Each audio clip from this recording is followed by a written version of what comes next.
Yes, Michelle. Hi, Sharon and Kelly, Andrea, Monica, Nancy. Thank you. Whew. I woke up late because I went to bed late.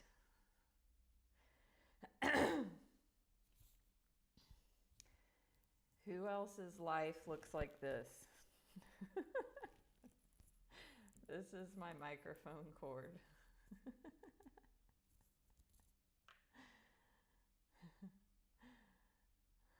Yes, I am in a different place now, Sharon. Hi, J.E.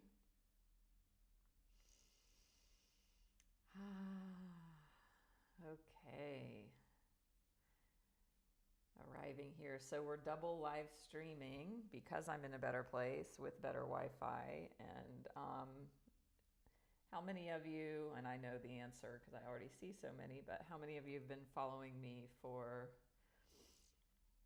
a year, something like that, at least, because I was here in this place last year for a number of months. So, yeah. So generally this Wi-Fi is good, and this is where I started my double live streaming back then. So yeah, so double live streaming, meaning I'm also streaming on YouTube, so follow me there if you'd like. Great, Sharon, for 6 months. Thank you, I appreciate that. Hi, Jessica. Hi, Rose. Whew. So I was just listening to Michael Singer, which we're going to be doing here shortly, and I was feeling into which talk to bring to you today. And of course, we won't finish it because we're going to listen and discuss. I was torn between two,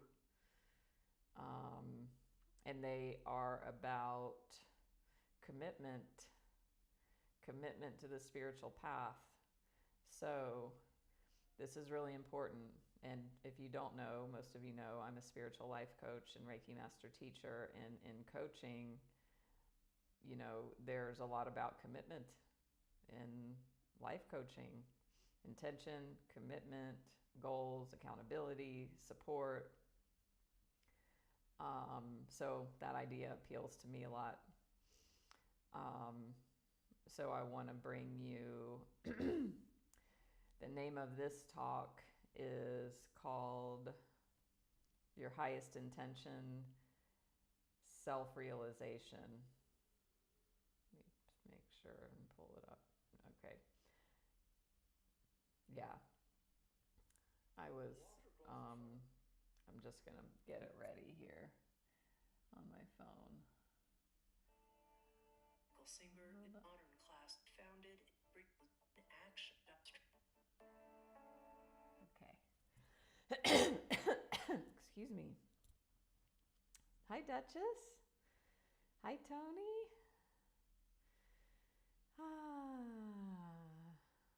J.E., thank you for asking. Yes, she did.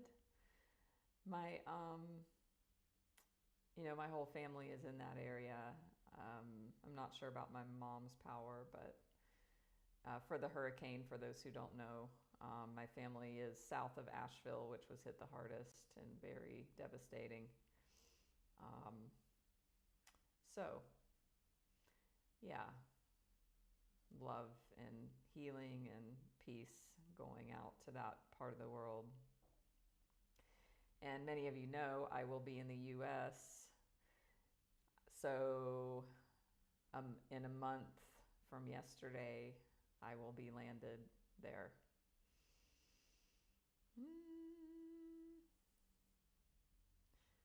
Hi, Duchess. You're a life coach. Amazing. Congratulations. Are there any other life coaches here?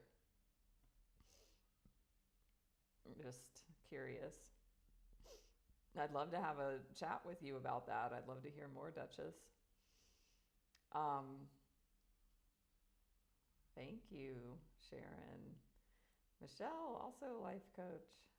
My internet now is suddenly not good. Is it affecting y'all? It's kind of dipping.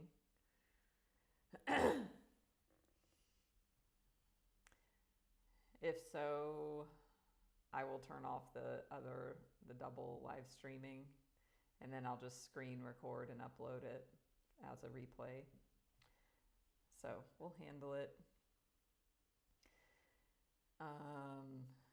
Thanks, Monica. Yeah, it's dipping. But it's better than my last place. There's trade-offs for everything sometimes. Yeah, so part of what I've been so busy with work, my coaching business, which is amazing and great, and also that means I haven't created time to plan my US trip at all. And I've got some things cooking as far as visits with coaching clients. I have one client already bought their ticket to visit. I have another client from the UK who's going to be in LA when I'm in the US. I'm going to check out how it would be to fly and meet them.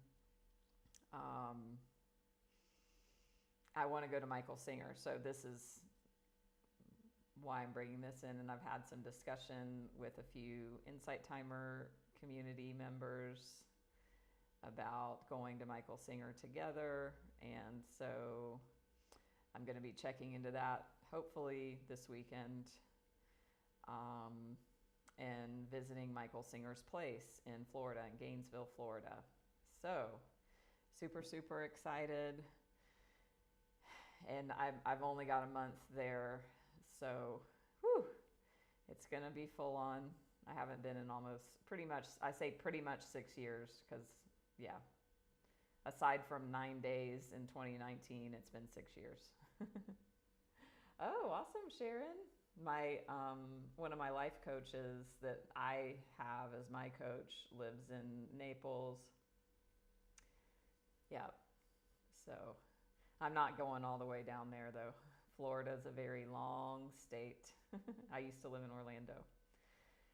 So please give me a follow here on Insight Timer, YouTube, if you're watching from there, or like to, or want to see the replays. I upload them all there. Facebook, Instagram, check my website. Yeah, all that good stuff.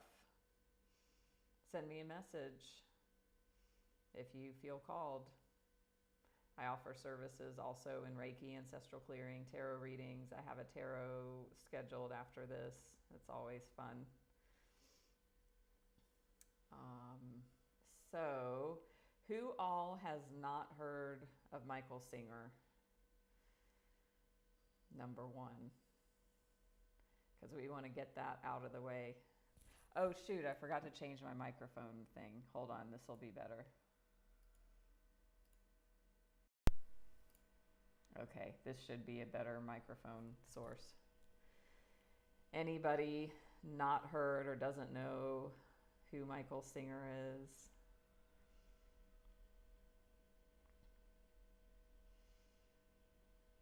No. Awesome. So we've got a bunch of Michael Singer fans. Karen, thank you for your bravery to say you've not heard of him. You're not the only one. You're speaking for those who are scared to say, or busy, or just don't care to say. Joyce. Hi, Joyce. That's great. So he is a spiritual teacher. His most famous book is The Untethered Soul. Karen, Joyce, have y'all heard of that book? Or anyone else who didn't know who Michael Singer was? Because most people, if you've been in the spiritual realms for a while, many people have heard of that book. It's a spiritual classic. So he wrote that book. Karen, I love your bravery in pushing through saying, I don't know. The ego does not like to say that for most people. So great. Yeah, I mean, this is so stay for this live and experience Michael Singer. And if you vibe, then definitely check out that book, or he has 3 books. I love his memoir, The Surrender Experiment, because I love, life story. His life story is amazing. Hi, Jennifer. So, but we'll just say, we'll leave it at he's a spiritual teacher, and you'll get to hear him in a minute. For me, his books are very different than his talks. I mean, it's kind of like sending a text, like the difference between sending a text or reading a text message versus hearing a voice message. Like there's so much more depth and that you get when you actually, hear somebody talking versus reading something. His books are amazing. And also I was already a fan, but I became a super fan once I found his talks from the Sounds True podcast a few years ago. Maggie, woohoo, Michael Singer, fan. So, and for those who are fans, what I was saying earlier, which I'm kind of a bit scattered, I want to plan a trip to go to Michael Singer's Temple of the Universe in Gainesville, Florida in the month of November or very beginning of December. So if anyone wants to try and, be involved in that, I don't know if it's going to happen. Like I said, I've done no planning on my trip. But if you're interested in that possibility to meet at Michael Singer's place and hear him give a talk, send me a private message. So, but yeah, he's amazing. So, Monica also. We are going to listen to his talk called, and this is so, and I love it, his talks on the Sounds True YouTube channel, in his podcast episodes, the older ones, because they're older now, they've got like 500,000 views. It's amazing. So this talk has like 539,000 views. Hi, Blossom. Woo!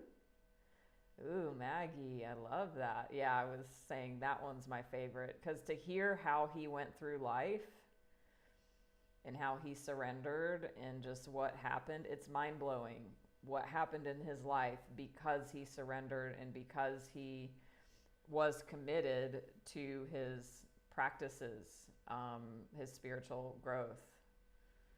It's just mind-blowing for me. Hi, Marquand. Woo! So let's dive in.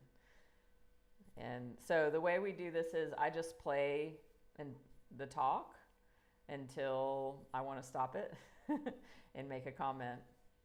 And then we'll have a discussion. Ooh, yeah, Blossom. So I'll just tell y'all, like, he's very much in the he's retired now, he's older now, but he was very much in the 3-dimensional world. He was not like a spiritual person who renounced the world. He was in the world, totally immersed. And what ended up happening is he became like on the board of WebMD, the $1 billion company that most every American and many other people know. So he like breaks the ideas that, oh, if I'm spiritual, I can't work in corporate, or I can't succeed or in corporate or something like that. Yeah. And, spoiler alert, he lost, or the company, he lost his company would be a simple way to say it, but it's amazing. So I invite you to be very present in taking in this information because it's important and it's your life.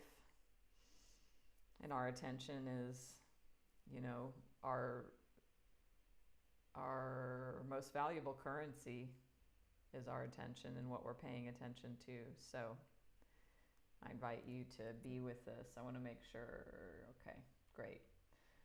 So we're going to go ahead and get started. Let me know if it's too loud or too soft in the sound.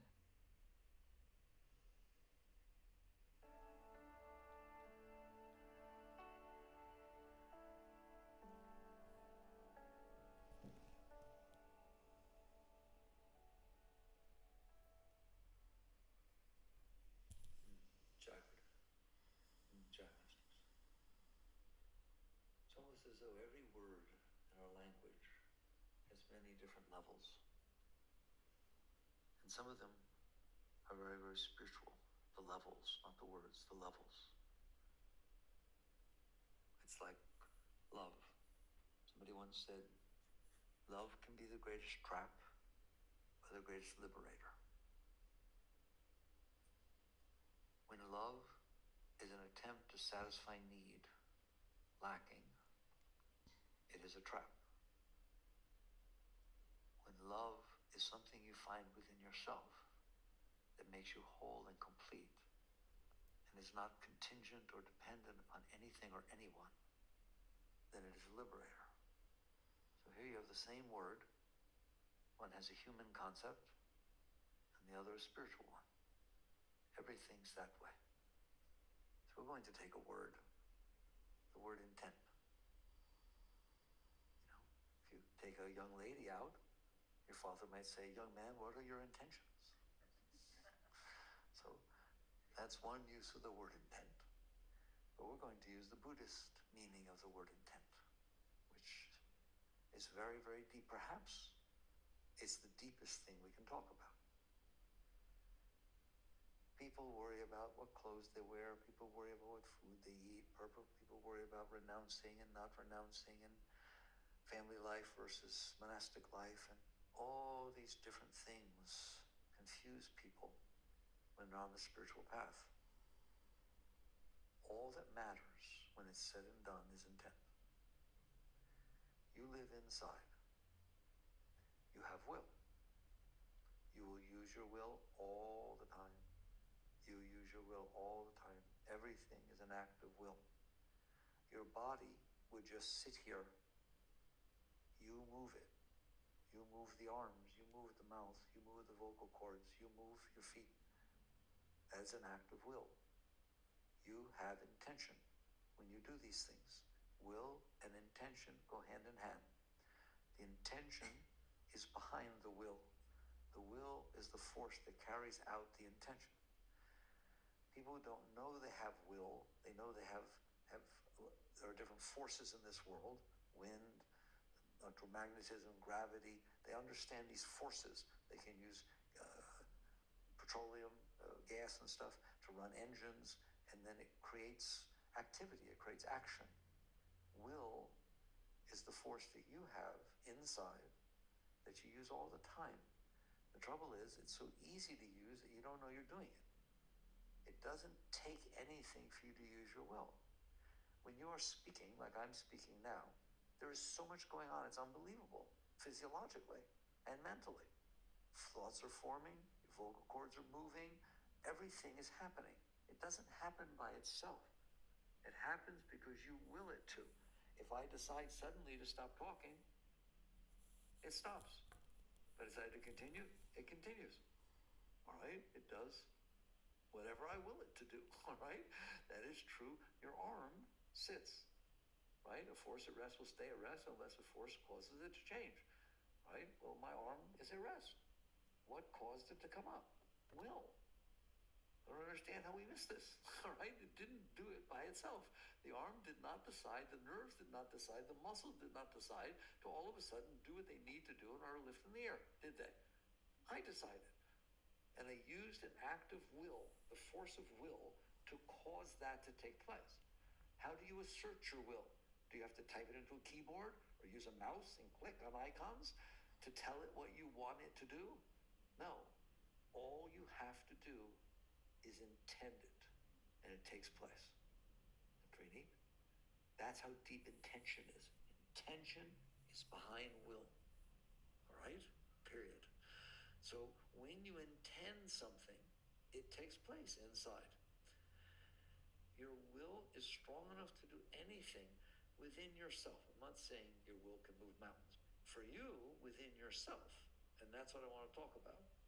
For you, within yourself, that means your body, your mind, and your emotions.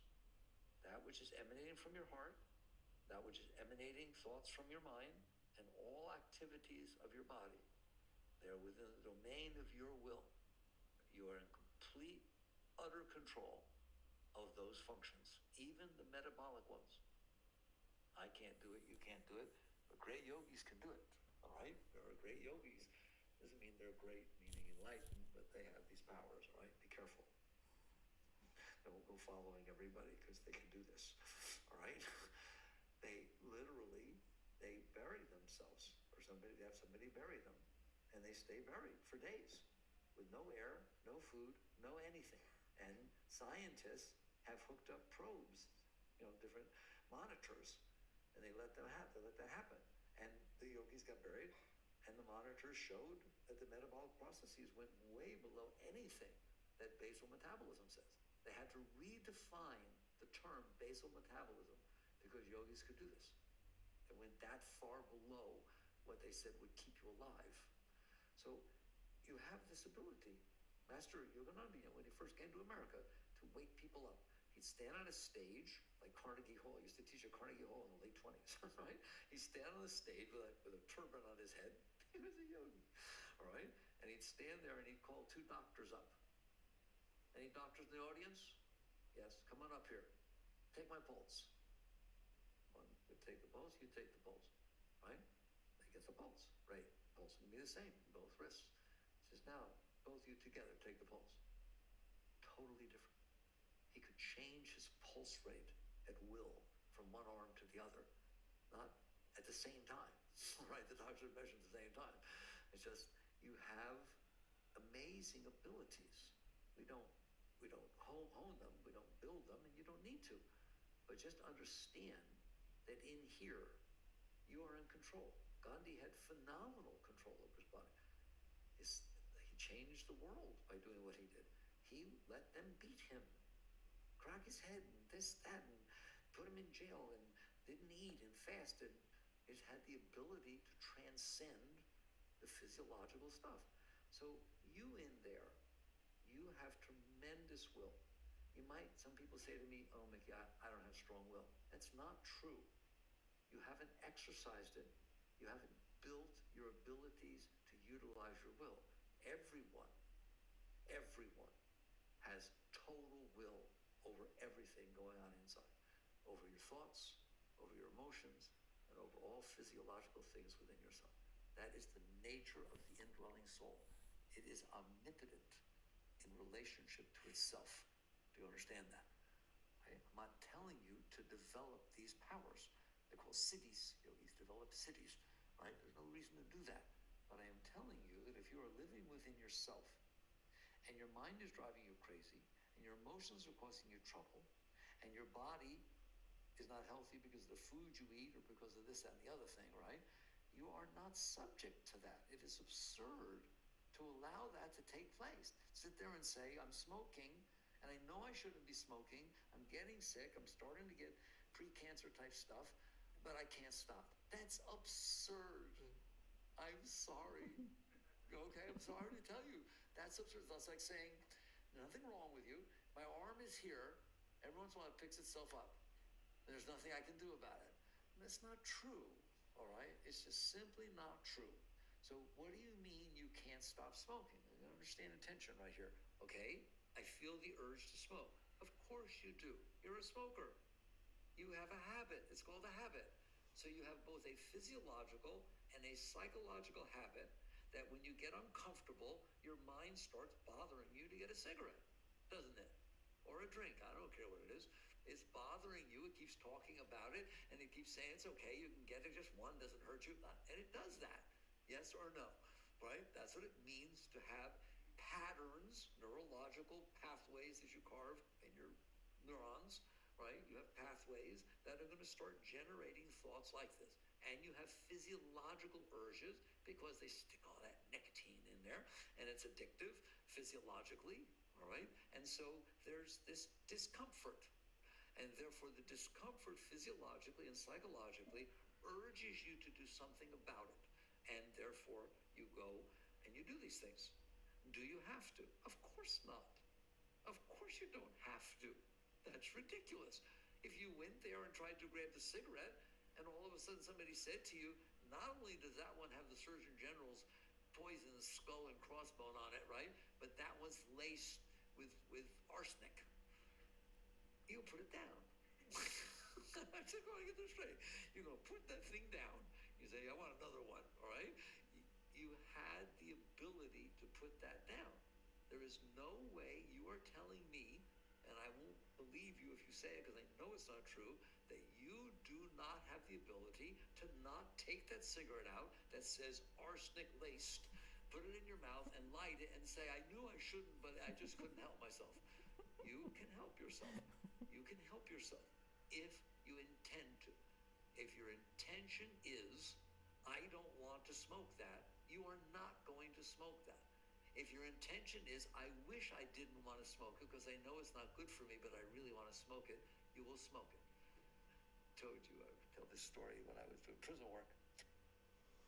We'll stop there for a minute.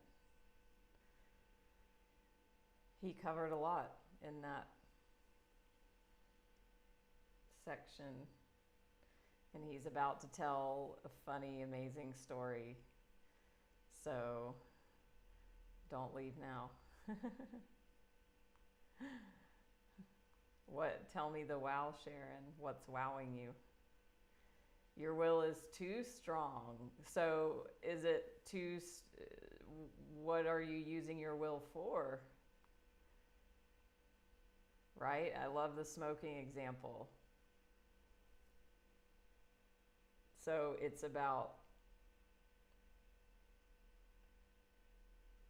we're always using our will. He says, if we have incarnated as a human on this planet, that we have the will, we have enough will to overcome anything and do whatever we want.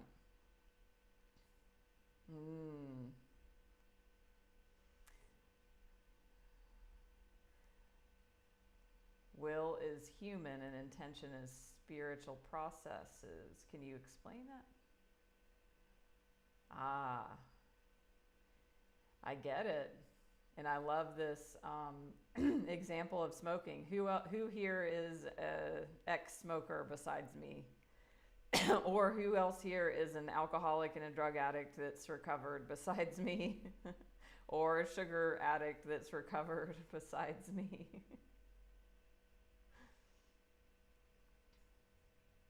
Cynthia, hi. How are you doing? Liz, awesome. Any friends of Bill here? I know at least one. Smoking. Oh, that's right. Sharon, hi Melinda. So, he started out the talk saying, using the example of the word love. When you say love, that could have a very high spiritual connotation of like the purest form of love and what that means, as opposed to love being like that toxic, needy, shitty form. I mean, that's not really love, but right. So he was saying then intention, that word intention also has those, a higher and a lower meaning. And then he started talking about will and giving all these examples of how we have strong will, although we believe we don't, and we buy into the stories that we don't. Well, just like the smoking, I mean, sugar is a drug.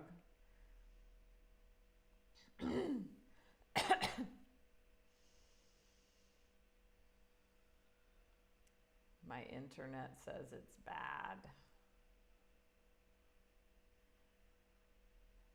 So I hope you can hear me at least. There it goes. It pops in and out. So he just gave this example of smoking. If somebody's like, I want to quit smoking,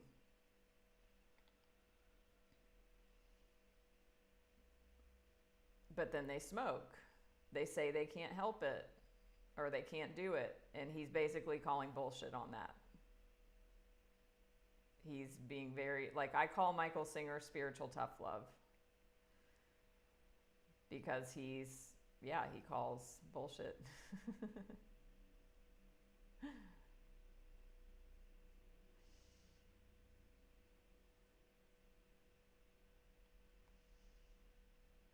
Yeah, Marcon. So you saying emotion causes you to do things you know you don't like. Therein, if I may use that as a wonderful example, is the issue. The emotions are not causing you to do that. You have a will that's stronger than the emotions. It's about your intention, and he's going to go into that. That's what he's kind of leading up to. So he gave this example with the smoking. You know, somebody's trying to quit. There's a pack of cigarettes on the table. I have a craving. Oh my God, I really want the cigarette. You pick it up, you're about to light it, and then somebody's like, oh wait, that's laced with arsenic and poison. Are you going to smoke it? No. You will not smoke it. That in itself is the example that your will is stronger. But then he said, if you have an intention, you're going to try to quit. And then the pack of cigarettes is there, just a normal pack. And then you have a craving, and then you have something stressful, and then you pick it up. Well, that was your intention.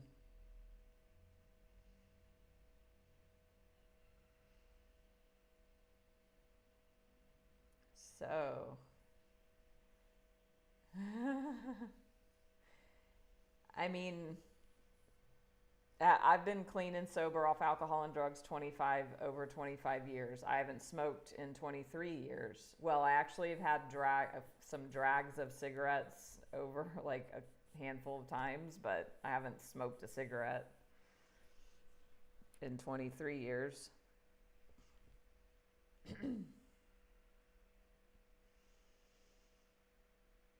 So it's about like every single time I've wanted to. I haven't had sugar in over 4 years. That means every single time that part wants to have it, there's a stronger part or the other part that has an intention that I'm not doing it.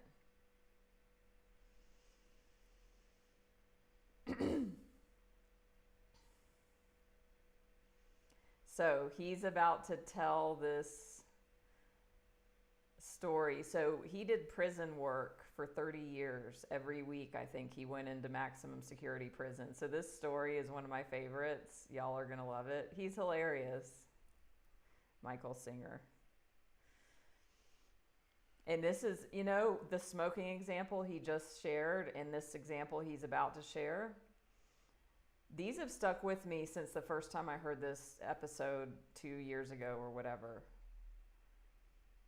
I've gone back to this whenever I believe the lie that, oh, I'm a weak person or I can't, manage my emotions or blah, blah, blah, blah, blah.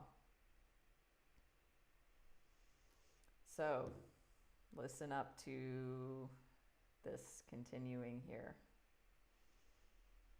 We were talking like this to the men, and we were talking about it, and I told them that you could do whatever you wanted, and they disagreed. They said, we're not the strongest willed people out here. We've kind of shown that, all right? So I'll just orient back. So what he just kind of went right into it. What he's saying is when he would do the prison work, and he's talking to a group of prisoners, and he's telling this so that, you know, you have will, you have a strong will, and the prisoners are like, no, we don't. Like, we're criminals. Like, criminals, of course, are known for, like, doing stuff out of, you know, their emotions take over and they hurt people or whatever, right? So just to give context, this is who he's talking to and what the example he's giving. So these people in prison.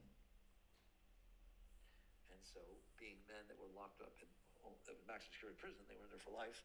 And so I played a game with them. But it's very important. I tell the story all the time because it really shows it. You know, maybe 20 men, younger, older, whatever it was, sitting there. And I said, what if whatever you thought was the most beautiful woman in the world walked in this room and began disrobing? Walked across the front of the room and then put her clothes back on and walked out. They sat there and looked at me. I said, could you not look? I'm telling you, every one of them did this, you know, hands with it. No, Mickey, I went through everyone. No, I know you want me to say yes because you're talking about will, but I've been in here for life. It may be the last chance I ever get to see such beauty and blah, blah, blah. You know, we're men, right? Certain things men got to do, right? And they just were there. They said, no. I said, you sure? You sure? You couldn't not look? And I said, I would pee. I'd pee. I said, okay. Right here in front of me, $1 million cash, a pardon from the governor, the keys to your Ferrari out in front, and the keys to your house in Maui and your private plane that's taking you there. Could you not look? Oh my God, you should have seen that room. I ain't looking. There's nothing. Right or wrong, right? All of a sudden, the intention changed. But you told me you didn't have the ability to not look. I was wrong. For that, I ain't looking. That's a very deep teaching. What does that tell you? How all of a sudden you changed what you were able to do. No, you didn't change what you were able to do. You changed your intention. You were always able to do it. Otherwise, you wouldn't be able to do it. All right, go on. I'll take the same example. There's barbells over there. Weightlifting. 6,000 pounds. Pick it up. I can't. I know I can't. $1 million? Pardon? This. Pick it up. I can't. I mean, that means you can't. I don't care what I offer you. It has nothing to do with your intention. You ain't picking up 6,000 pounds over your head. I hope none of you can do that. I don't know what number I should have picked, right? But this thing about not looking, this thing about not smoking, this thing about not drinking, this thing about not losing your temper, this thing about anything you want to say that you're doing. And I'm going to show you why the difference is, right? If you're doing it, you cannot do it.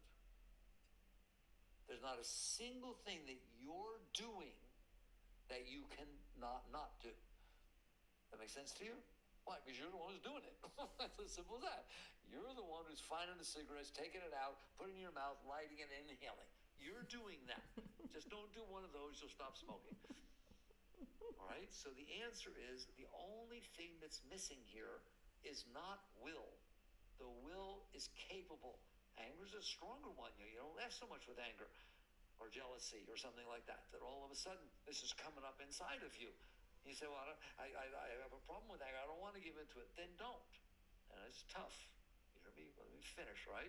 Because I first understand that your will is stronger than anything else that goes on inside of you. Period. Period. Anything. Basic drives, survival instinct. Oh, how about that? See, you don't believe that. You were taught survival instinct is the strongest thing in the world, didn't you? It's not a nice story what I'm about to tell you. You were taught that, weren't you? The survival drive, the instinct to survive, right? That one's so easy to prove your will is stronger than that. It's called suicide. The moment your intention was to take your life, you did, right or wrong. Obviously not you, but you wouldn't be here. But people do that. What is that telling you? That they didn't have a survival drive? Yes, they did. But their will was stronger than that. They did this ridiculously, amazingly difficult thing to do and superseded, transcended their survival drive because they intended to. But their will was strong enough, wasn't it? If your will was not strong enough, nobody would ever commit suicide because they don't have the ability to do so. Do you understand that? Just like you couldn't pick up that 6,000 pounds, no matter how hard you wanted to. It's not a nice discussion, all right? But I want you to understand, your will is the most powerful force inside of you, period. So that one was a very strong one to talk about suicide. Now let's talk about anger. So people have anger. There are people that have trouble with anger. No question. I have compassion for that. I understand that. So anger comes up, and they feel it, and then they lose it. They lose it. You know what losing it means? I love, no, seriously, but you know, literally it. There's an it. Where's the antecedent to the pronoun? What exactly did you lose? You lost your center of will, whereby your intention was deciding what's taking place. You allowed a force to overcome you, didn't you? And you lost your center. You lost your ability to stay centered, to stay clear, to be in charge of yourself. He lost it completely. Isn't that beautiful? All right? And you know what? You don't understand, and I know you won't like me for saying it, right? It's because you intended to. Now you're going to sit there and say, let's take something a little easier first, drinking.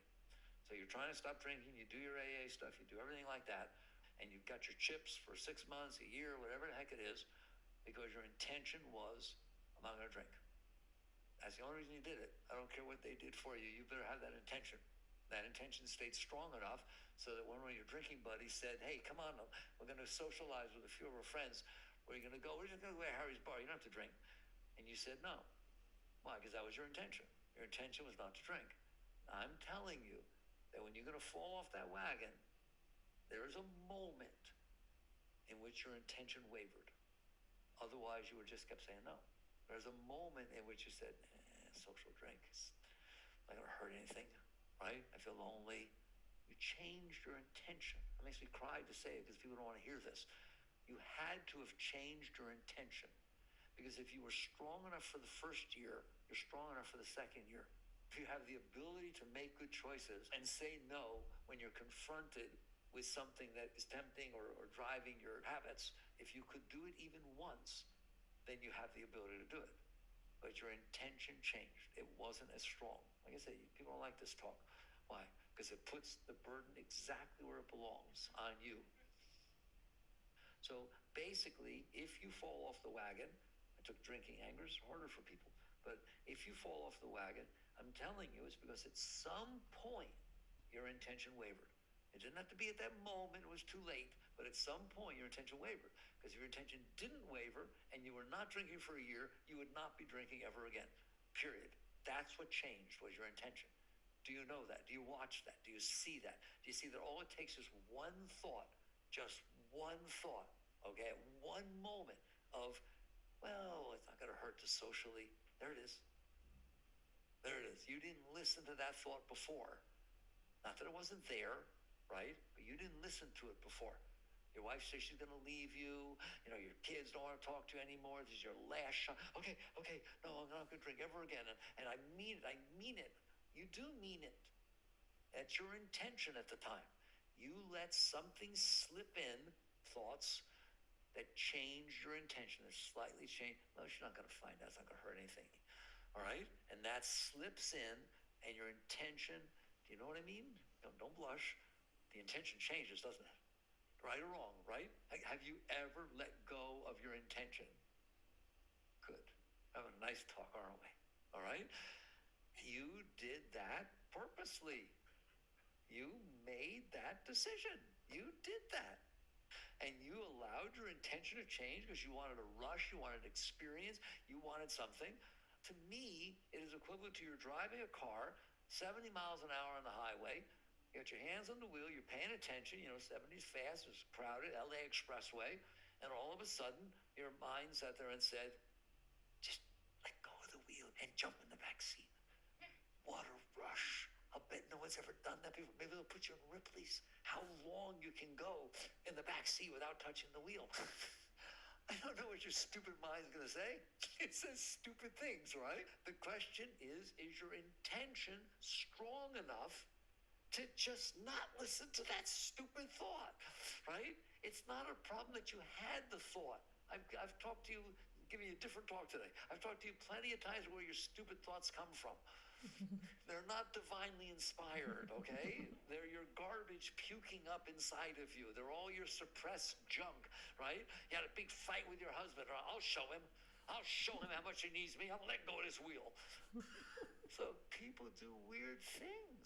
Some lady drove her car. Remember that? Off in the road, drowned her kids. Oh my God, what are you doing? What are you doing? The mind is capable of doing that, isn't it? The question is not what the mind is capable of doing. I feel more sorry for the mind. The mind is just regurgitating the garbage you put in it. If you're going to store every single thing that ever bothered you inside your mind, how can you blame your mind for being sick? If you take every single piece of food that ever made you sick, it was rancid, it was bad, it was right, and you took it home and you mixed it all together, and every day you ate some of it, how can you blame your body for being sick? What you have done with your poor mind, I have great respect for the mind. I don't have any respect for what we do with it. You have taken every single thing that ever hurt you in your entire life, all the way back to childhood, and you stored it inside your mind. What mommy did, what daddy did, what sister did, but you didn't get the bike you wanted, your first boyfriend dumped you, this happened. Still in there, isn't it? You did that. You did that, literally, through will. It's not going to stay in there by itself. It doesn't. Events happen and they pass through you and then they're gone. It is an act of will, suppression. What Freud talked about with repression and suppression. What are those? Acts of will. They're not things that happen by themselves. You don't want to experience and that you didn't get to say goodbye to your mother before she died, and now you're all bothered by you push it on down, right or wrong. You ever push a thought away? Have you ever pushed a thought or emotion away inside so you don't have to feel it? That is an act of will. And your intention, which I'm leading to intention, your intention when you do that is, I want to feel better. I don't feel good. I don't want to experience that. I'm scared, whatever. It's just an intention of, I don't want to deal with that, isn't it? I don't want to deal with that. I don't want to experience that. And so you resist it. You use your, I want to show you the relationship between intention and will and then the result. Your intention in those deep ones where you repress and suppress is, no, not comfortable. I don't want to experience this. I don't want to experience this. I don't want to experience this. That's your intention. I don't want to experience this. And so you use your will to not experience it. I mean, it really happened, but inside you push it away so that you don't have to feel the full brunt of what's happening. I teach you that all the time. That's what's happening. The world comes in, you start to experience it because you're the experiencer. If it is not pleasant to you, you don't want to experience it. The fact that it actually happened, that's irrelevant to you, all right? It's like, I would rather have it not happen, but I have no control over that. But I don't have to feel it inside. I need the full brunt of this thing. All right? So I do something to keep it at a distance from passing through my consciousness. Your intention is to make yourself feel better. Your intention is not to have to experience this uncomfortable feeling. And so you either suppress it or you rationalize it or you do something with it. And that is an act of will. So there you have intention, will, and result. The result is ruining your mind. You have ruined your mind. Nobody else did it. It's not the event that ruined your mind. It's not your ex-husband that ruined your mind. You divorced your ex-husband. Okay, I don't need all the details, but you divorced your ex-husband. What's he still doing in there? He's not out here anymore. He's not in the house. He lives in another state. Okay? Why is he still in there? And you're still having arguments with him, and you're still, somebody mentions his name, you freak out. What the heck is that? That's ridiculous, isn't it? You have polluted your mind with something that you agreed and you, to some point in your life, you said, I don't want to put up with this, right? Then why do you keep it inside your mind? So that it keeps bothering you. You've done that with everything that ever bothered you. And by doing that, you broke your mind. You broke your mind. And don't tell me I didn't do it. Of course you did it. When ex-husband starts to come back up, what do? You push him back down. That's an act of will. You are using your will in there to control the thoughts and control the emotions. If somebody says to you, do you have control of your thoughts? Don't say no. The ones I want to, I do. If I want to push that thing around. What if I really like something? I really like what he said to me, right? It's just gone. It never goes over, plays over again in your mind. He loves me. He said he loved me. I love you. I love you. And I'm going by itself. You're making that happen. How exactly did he say it? How do you bring something out of your memory? You have will. You're so used to it. It's so intuitive that you're not paying attention. Those are acts of will. Ever try to remember somebody's name? What do you mean, try to remember? What does that mean? What are you doing in there? You're using your will to try to make the mind come up with a name. Everything you're doing in there, mentally, emotionally, and physiologically, inside, is an act of will. The question is not the will. The question is the intention. Bam. Woo! Who else is on a Mickey roll with me? He goes by Mickey, Michael Singer. This is why I love him so much. He might piss you off. Some people might hate him, but he's very logical.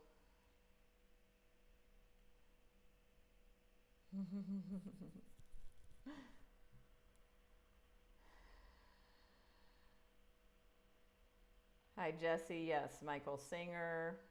Hi, Nina. Hi, Laura. Cynthia, Andrea. Marcon, Blossom. Whew, I don't know, Andrea. I lost it already. The last phrase he said. Let me see. So, what does that mean? What are you doing in there? You're using your will to try to make the mind come up with a name. Everything you're doing in there, mentally, emotionally, and physiologically, inside, is an act of will. There you go.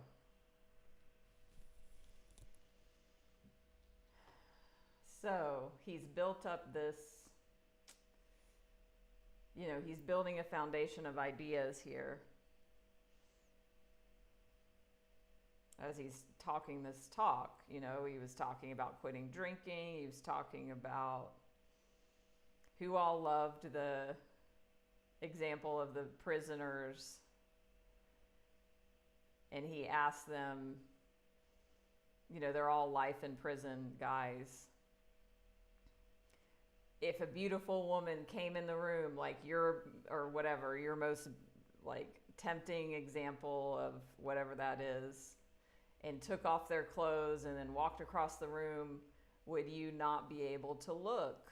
And all the prisoners, he asked them one by one, they all said, no, I'd have to look. Like, I can't not look. Like, I'm in prison. I'll never see this again. And then he said, okay, imagine there's $1 million here, a pardon from the governor for your crimes, your private jets waiting, your Ferrari to take you to your house in Hawaii. Would you be able to not look? Oh yeah, I could not look. I could not look. So it wasn't about the will, it was about the intention. So that's what he's proving here in this talk, is any idea where we think we're weak or we think we can't do it. And then he gave the example of the barbells. Try and lift 6,000 pounds. I can't do it. That's legitimate. It's not possible. We are incapable of lifting that. But when somebody says, oh, I can't help it that I smoked or that I got angry, that's bullshit, he's saying. And then he's starting now in this talk to bring it back around. So next time we meet for the Surrender Circle, which is what I call this Michael Singer space, we'll continue the talk. But now he's bringing it back to spirituality. Now, I mean, it's all spirituality, but bringing it back to why are you miserable? Why are you suffering? And then he's talking about because we've used our will because we had an intention to push away and push down things that happened in our life that we didn't like. You know, he gave the ex-husband example, you know, divorced, and why are you still thinking about him? Why is he still bothering you in your mind? You have the will to control your thoughts. And he said that too. People will say, no, you don't. And he's like, bullshit. It's about the intention that drives the will. And I love the, you know, the not drinking, the not smoking example, because, you know, me being in recovery, that one's very relatable. Yeah. So, what's y'all's biggest insights?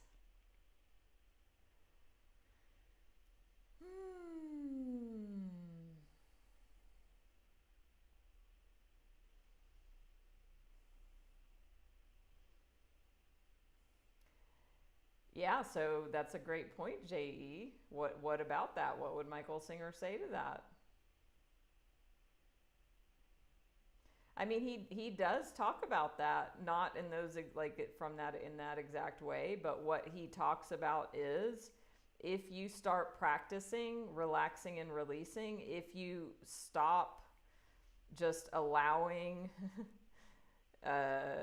you know, the thoughts and the emotions to, like, if you give in to the stuff of the mind, as far as like, oh, they're mad at me and blah, blah, blah. Like, if you don't give in to all of that and you start surrendering, being present, letting go, keeping your center. He talked about that. He talked about keeping your center. When you get angry, he loses it. Remember, he gave the example, a guy gets mad. Oh, he lost it. What did he lose? He lost his center. So what he says is, when you start the surrendering practice, which he hasn't gotten to yet in this talk, but we all know it if you've heard Michael Singer, you start surrendering to the low-hanging fruit, traffic and weather. It's raining and you don't want it to rain. It's too hot. Whatever. We can't control that stuff. But yet the mind has an opinion about it. It doesn't like it. It resists it. So he says, you know, surrender, relax and release to the weather. Whatever it brings up inside emotionally, be present with that. Allow it to move through. Whatever thoughts or opinions about the weather there are, don't get involved in them. Use your intention and your power, the power of your will, to stay present, stay in your center, allow all this to pass through. And then he says, once you start getting good at that, then naturally the old stuff will come up. The stuff that's been pushed way down from years and years before, that you could say is, you know, trapped in the tissues. He talks about it being like we have a Shakti flow, like our nature, our true nature is bliss, our true nature is joy. That is the essence of who we truly are, and we've pushed that down and blocked it with all the shit we've stored inside.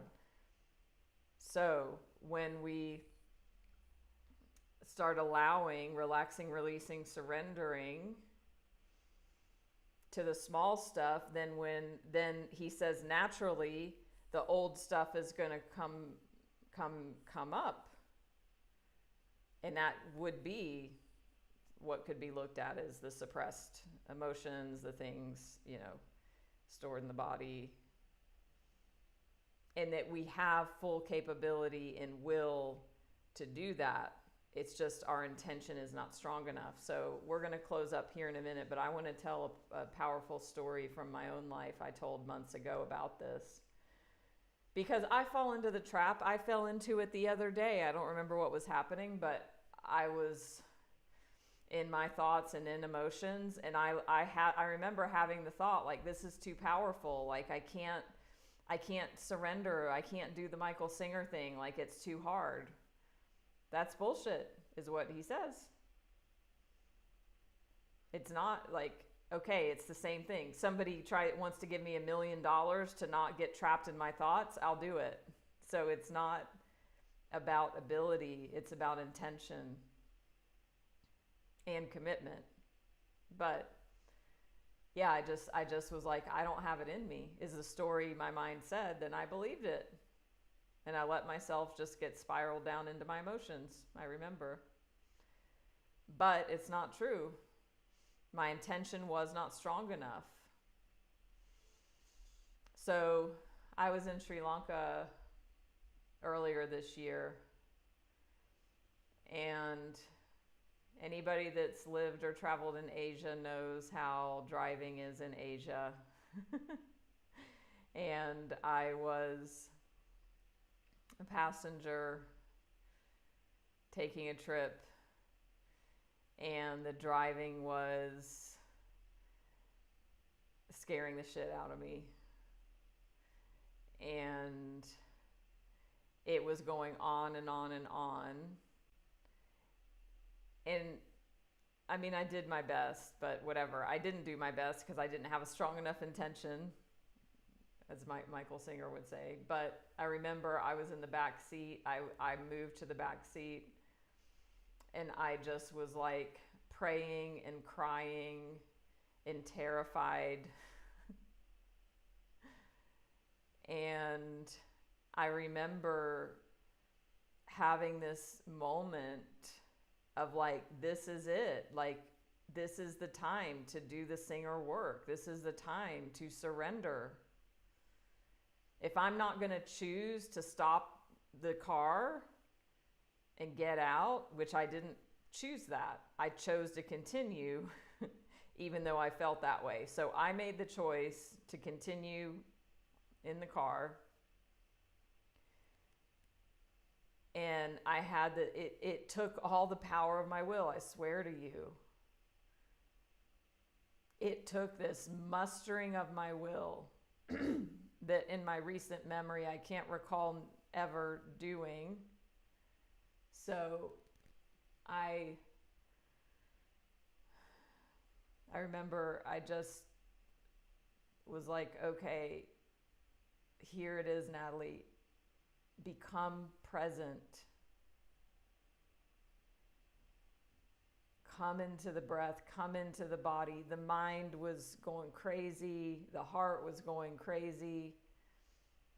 And I had this moment where I was like, I get to just surrender, but also focus and be so present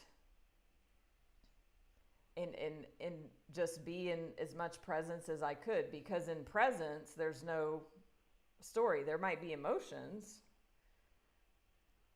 and there's thoughts, but if I'm letting go of those as they come up, then I'm staying present. I'm not getting caught. It was a spiritual experience because I just, and I'm closing my eyes because I'm like feeling into that experience as I share it, of just, because it was this energetic and yeah, like this experience where I surrendered and I let go. And there was a moment where this, whatever, all the shit energies and emotions, they started to shift. And things started to soften. And then those energies, because of my presence, because of my intention to be present no matter what, because of my will to choose that, you hear Joe Dispenza says this: overcome yourself. Singer might even say it. I overcame myself, the small self, the personal self. And all of that with the intention, the commitment, the willpower to be present shifted into bliss. And I'm serious. Because I used my will, I changed my intention, and I committed every millisecond to presence and surrender. And it didn't take it wasn't like I was doing it very long, but I did it enough. It didn't take long. All of that bottled up shit turned into bliss. And then I was crying in bliss. I swear to you. And then I didn't care anymore about the car and the driving. I was in bliss.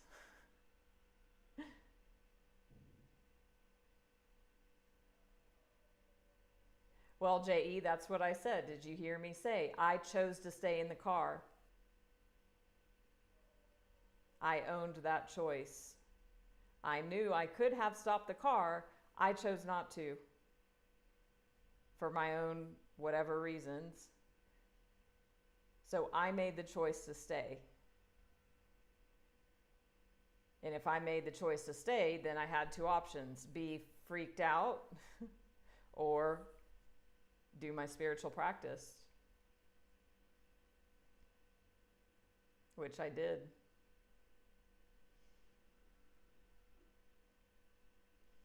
The intention to surrender. The intention drove the will. So we're going to continue this talk because he's just starting to get into these sorts of dynamics. As I said, he set the stage and the tone.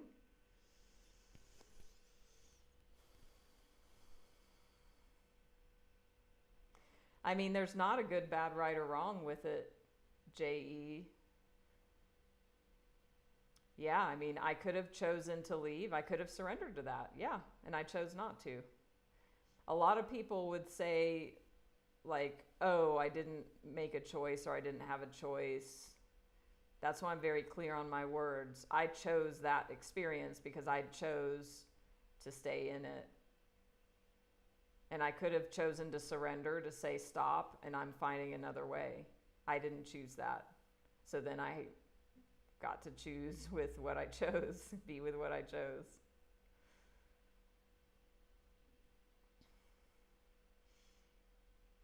Michael said, so I'm going to read, and I might have even memorized it. Whatever. My favorite quote from the Surrender Experiment, his memoir.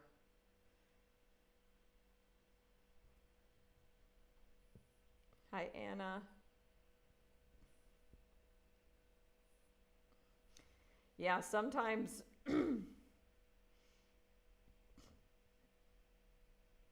everything's a choice, Laura. Everything's a choice.